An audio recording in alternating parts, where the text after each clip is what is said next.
Which is better, truck campers or camper vans? We've lived full-time out of both, and you've asked that very question, so today I'm here to help answer it.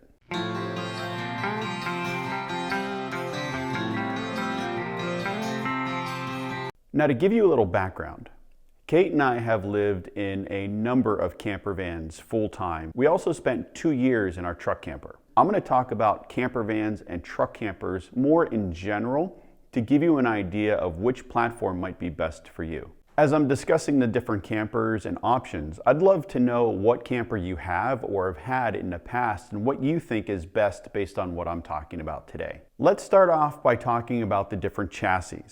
With a truck camper, you pretty much have any truck chassis out there. You just have to find a camper that's going to fit on it. So for example, if you want to take a Toyota Tacoma and put a camper on it, you're going to need to find a camper that's lightweight enough to go on that Toyota Tacoma. You can also go all the way up to a full-size 4-door dually and put some monster camper on the back of that. Now with a camper van, your options are actually much more limited.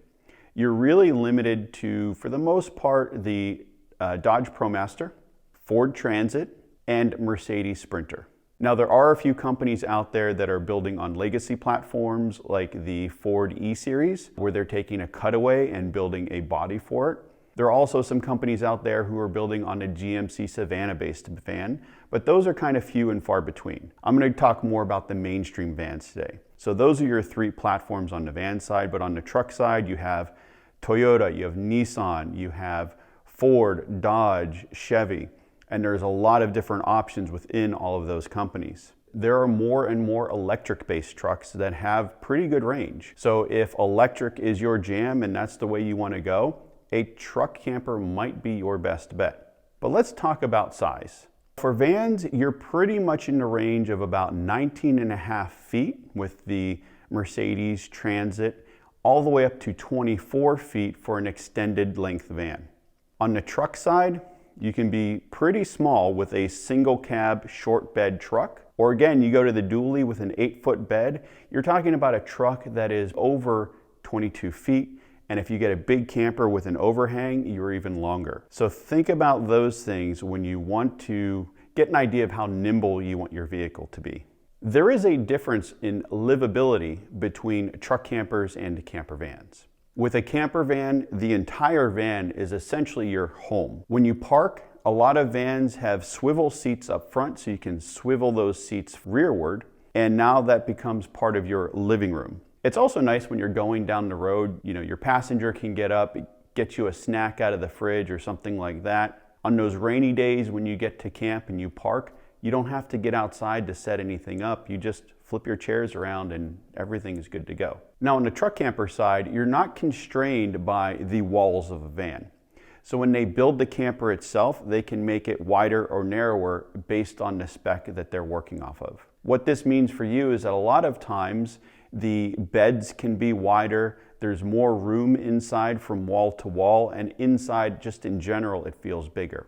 A lot of them also tend to be taller than vans. So if you are a taller person and you're looking for something with more headroom, a truck camper might be the better choice. The downside of this is the fact that most truck campers, since they're either slide-in or flatbed campers, they don't have any pass-through into the cab. Now they do have truck campers where the camper itself is built into the frame of the truck. In many of those cases, they do build in some sort of pass-through. I'm not putting those in today's discussion because one, they tend to be very expensive and there aren't too many of them out there. I'm talking more in general about slide-in truck campers and flatbed truck campers. So this leads into how multi-purpose is this vehicle. With most truck campers, especially slide-ins, you can easily take the camper off of the back of the truck and now you have a truck to use. This is great when you go places like a campground and you can drop your camper off and now you have a vehicle to go around town in without having to pack up every time you want to drive away. If you're at home or you have a home base and you're not living out of it full time, you can leave the camper in a garage or on your driveway and you have your truck to use as a truck on a regular basis. Camper vans aren't out of the fight on this one. A lot of camper vans do have garage space, which means you can take whatever you have in the garage of that camper van and use it like a cargo van, but it will still be a good daily driver to take around town. When you get groceries, you can pop them into the refrigerator. If you go down to the hardware store and you need to pick up some lumber, you can throw that in the back too. Now, the one thing the truck camper has a complete advantage on is flexibility. With a truck camper, if you get tired of the camper, you can take it off and go get a new one. If the truck goes out on you or you want a different truck, you can get a new truck and put the camper on. When you have a camper van, you have to get the chassis and the interior you want in the same box. If your engine on your camper van goes out, your options are repair it or get rid of it and get a new camper van. If you want to change the insides, you're going to have to gut that camper van and rebuild it to your spec. So when we had our truck camper, we no longer needed the camper, so we sold it and kept the truck as our farm truck. With our camper van, however, it's always going to be a camper. We're never going to go back and somehow make that into a cargo van. If we need something else, we'll probably sell that and buy whatever that thing is. The ability to full-time out of a truck camper or a van is completely different based on your needs and what you're looking for. We found the truck camper to be a better option for us to full-time out of. The reason is because we got a 4-door truck, and in the cab of the truck, we removed the entire back seat, built a storage system, and we were able to store a lot of things in the cab of the truck that we didn't want to have to put in a camper, like tools, oil, maintenance things, stuff like that. In the camper itself, we found the bed to be much larger than any van we'd ever been in, and it was much more comfortable for us. In a camper van, we love having the ability, especially on long driving days, to be able to get up, go to the kitchen, grab a drink or a snack, things like that, and it makes it very convenient. It also makes it easy to get up and go whenever you want to move from one location to another. Now, to put a caveat on the full-time question, we've met people that full-time out of a Prius. You can full-time out of whatever you want. We just found it easier, given the amount of stuff and what we were bringing with us, to full-time out of a truck camper than we did when we were full-timing out of a van. So let's talk about off-road capability between trucks and vans. Ford and Mercedes both make the Sprinter and Transit in all-wheel drive. There are a few companies out there making the conversion kits for the GMC Savannah vans and the Legacy E-Series Econoline vans. I'm not going to talk about those. They tend to be very good off-road, but they're not really mainstream. When you take a Transit or a Sprinter, even if you lift them, you put bigger tires on, and a lot of the off-road components that are now offered in the aftermarket for those two platforms, they still don't come anywhere near to how capable you can make a truck for going off-road. I would actually venture to say that most four-wheel drive trucks that you take off the dealer lot are going to be more capable in stock form than a modified camper van. One of the reasons for this is camper vans tend to be top heavy, they don't have the best clearance, and they were never meant to go really off-road in the first place. Whereas a truck, they have true four-wheel drive systems, and the aftermarket for those trucks can just beef those trucks up even more to go wherever you want to take them. Pair that with a lightweight pop-top camper, and you can pretty much go anywhere with one of those trucks. Serviceability is another big difference between the two platforms. With camper vans, since those are larger commercial vehicles, there are dealerships out there that aren't set up to work on those platforms, and some of them may not even want to work on a camper-based van. We've heard about problems in the past where people take their van down to a dealership and they're denied service because they won't work on it. Now, if you have a truck camper, they're just working on the truck. You have your Chevy, you take it into a Chevy dealership, they'll work on it.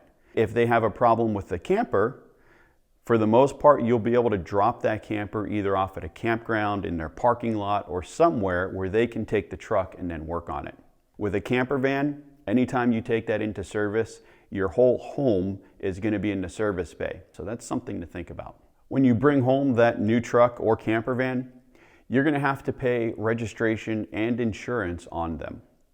With a camper van, at least from most of the major manufacturers, when that gets registered, it's registered as an RV, a recreational vehicle. You're also going to pay taxes and fees based on the purchase of the camper van, which in many cases can be significant. With a truck and camper, you're paying registration and insurance and fees on the truck.